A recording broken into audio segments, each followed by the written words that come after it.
If someone would have told us before the election all those facts you just recited, that we would pick up 10, 12, 13 seats in the House, we'd keep control of the Senate, every state legislature that we would control would stay in Republican control, and we'd pick up more, and President Trump would get 9 to 10 million more votes than he got in 2016, but still come up short, you'd have said, no way that's going to happen. No way that's going to happen. But that, in fact, is exactly what happened. And so that's why so many Americans, 73 million, have concerns about what took place in the presidential election and why it's important we get to the bottom of exactly what happened in Pennsylvania, Michigan, Wisconsin, Georgia, all these key swing states. Yeah, I mean, you heard what Rudy Giuliani said earlier in the program. He and Sidney Powell are investigating the Smartmatic software and the Dominion voting machines because they do believe, and they say they have evidence, that there were backdoors and the votes were manipulated to turn Trump votes into Biden votes. Where are we on that? And what do you see in terms of the outcome here of this investigation into voter fraud? Let the process play out. We have a law. As you said, the Electoral College doesn't meet until 4 weeks from tomorrow. So let this play out. Remember, the Democrats spent 4 years on the Russian hoax. It seems to me we can spend 4 weeks on getting to the bottom of this election where so many Americans have concerns about what took place and what happened. So let the process play out. We got a recount in Georgia. We got court actions in Michigan and Pennsylvania. Let those play out and ask the key questions. I always say I'm involved in all kinds of investigations in the Congress, in the Oversight Committee, on the Judiciary Committee. One of the key questions you always ask is the why question. Why did certain things happen? Because that gets to motive. So why, for example, in Pennsylvania were some counties, voters in some counties allowed to cure their ballots, but other voters in other counties weren't? Why did they allow pre-canvass in some counties, but other counties they didn't? Why were certain temporary satellite offices set up for early voting in some counties, but not in others? And you can imagine which counties allowed this. It were the Democrat-run counties. So why did all that happen? Why, as you pointed out, on election night, it seemed like every state that kept counting,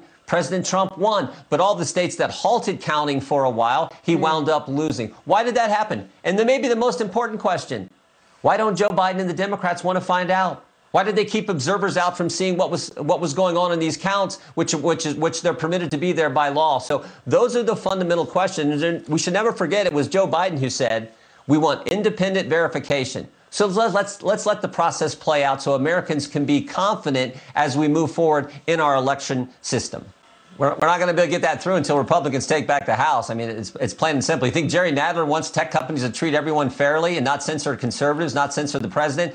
So look, we introduced a bill. 12 Republicans on the House Judiciary Committee introduced legislation 2 months ago, complete overhaul of Section 230, which has to happen. Of course, that's the section that gives the big social media platforms the liability protection that they have. So we need to overhaul that section. Our legislation does that, but frankly, we're not going to get it done until Republicans take back the House. So we're close. We're close. We're not quite there, but we're close, and hopefully we'll get there soon.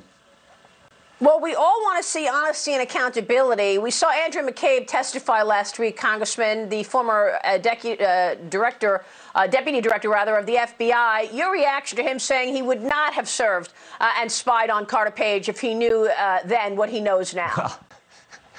Well, I mean, big deal. For 4 years, you misled the American people. You went on TV. You launched the investigation back when it was candidate Trump in 2016. Then you took the Steele dossier to the FISA court to get a warrant to spy on the Trump campaign. I mean, it's amazing to me.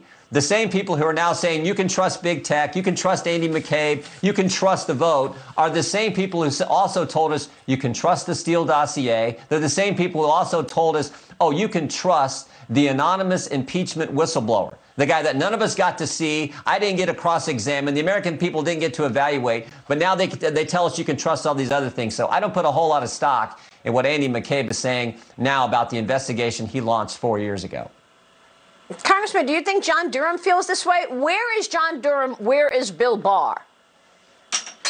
I've had numerous talks with the Justice Department. Mr. Durham is doing his work. I expect some kind of report, some kind of investigation here real soon. Like you, I'm frustrated that it didn't happen sooner. But look, you and I can't put anyone in, we can't prosecute anyone, we can't indict anyone. All we can do is get the facts out to the American people. The Justice Department has to do that. I'm hopeful they're going to have something real soon for the American people.